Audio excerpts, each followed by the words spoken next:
شوفوا كباب العروق. كباب عروق عراقي وبالخضروات والطريقة سهلة وسريعة واقتصادية طبعا، وما يكلف، ويا شاي وخبز حار. ان شاء الله يعجبكم. تعالوا شوفوا طريقة الكباب العروق. السلام عليكم حبايبي، شلونكم؟ ان شاء الله بخير. طبعا انا اليوم جايتكم وياكم فيديو جديد ان شاء الله يعجبكم يا ربي. طبعا عروق الكباب كلنا احنا نعرفه، وانا اسويه بطريقه ثانيه. انا احب اسويه بالخضروات وقليل من اللحم. طبعا عندي هذا كيلو شجر، اسوي عروق الكباب بالشجر يجنن اسويه، واقتصادي بنفس الوقت اقتصادي.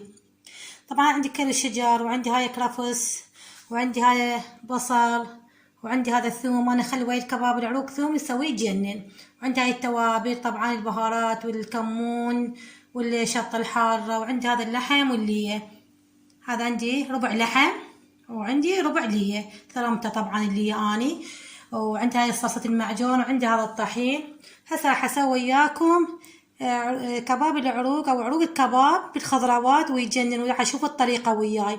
هسه انا راح اثرم هاي كل المواد، اثرمها لان ما اريد اسوي طجيج. وهذا طبعا كل احنا عندنا هذا الجهاز الكهربائي نثرم به. فهسه راح اثرم المواد وارجع لكم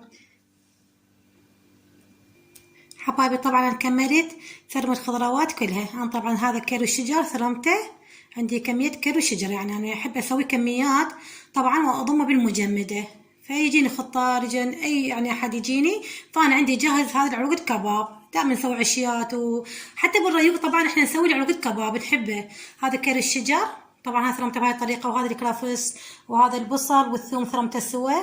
طبعا هسه راح اضيف التوابل كلها واعجنه وياكم حبايبي. انا اخذت الشجر بهاي عندي يعني كاسة كبيرة اعجن بيها العروق الكباب او الخضروات. هذا الشجر والبصل والثوم، طبعا هذا اللحم والليه. طبعا عروق الكباب كلش طيب اسويه انا بهاي الطريقة. وهذا الكرفس، بسم الله الرحمن الرحيم. وهذا الكرفس همه حبايبي. انه الخضروات كلش هواية انا مسويتها ثارمة، فالكاسة ما كفتت كبيرة، فجبت هاي الانجانة او معجانة مال عجين فخليت بها المواد. طبعا انا قلت هنا اللحم والكرفس والثوم والشجر. هسه راح اضيف التوابل، بسم الله الرحمن الرحيم. هاي البهارات، بهارات جدر عادي انا اخلي. طبعا هاي عندنا شطة حارة، فلفل احمر حار، عندي هاي الكمون، بسم الله الرحمن الرحيم. وعندي هاي صلصة المعجون.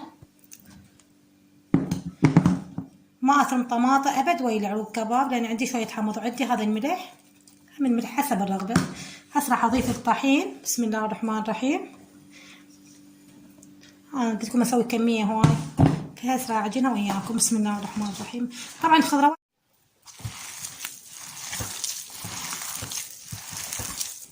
طبعا اكمل العجين وارجع لكم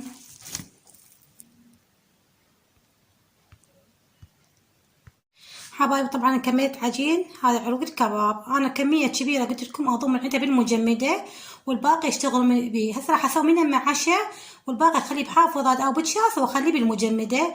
يعني قلت لكم يطب علي خطار صدفة نسوي اكلات من عندي، يعني بالعشاء شاي وكباب نسوي، او عندي خطار او بالريوق نتريق من عنده. طبعا هو عروق الكباب الخضروات كلش طيب. هسه راح اقلي وياكم ونشوف عروق الكباب شلون راح نسويه. انا هسه اخذت هاي الكميه راح اسوي من عندها عشرة طبعا، والباقي كله اني فرزته بالمجمده لان سويت كميه كلش هواي وياكم. طبعا هسه انا راح اسوي هاي الكباب اقليه وياكم وشوفوا شلون راح اسوي. طبعا هو اكو طوال نسوي، انا راح اسوي طوال، واكو ناس تحبه دوائر. انا راح اسوي طوال ان شاء الله ويعجبكم كبابي كباب العروق العراقي. طبعا انا هسه قليت هاي الطريقه، راح اسوي طوال.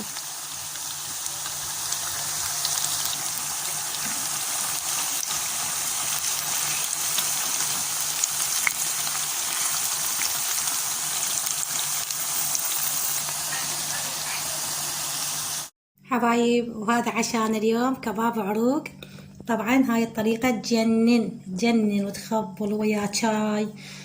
راح نحط الشاي وياكم، شاي العراقي. طبعا احنا نحب الشاي العراقي ويا الكباب العروق ويا الكبة ويا كل شي نشربه الشاي العراقي، وخاصة بالريوقات يابا تجنن كباب عروق والشاي العراقي. وهذا خبز العراقي مالتنا حبايبي. شوفوا شلون كباب.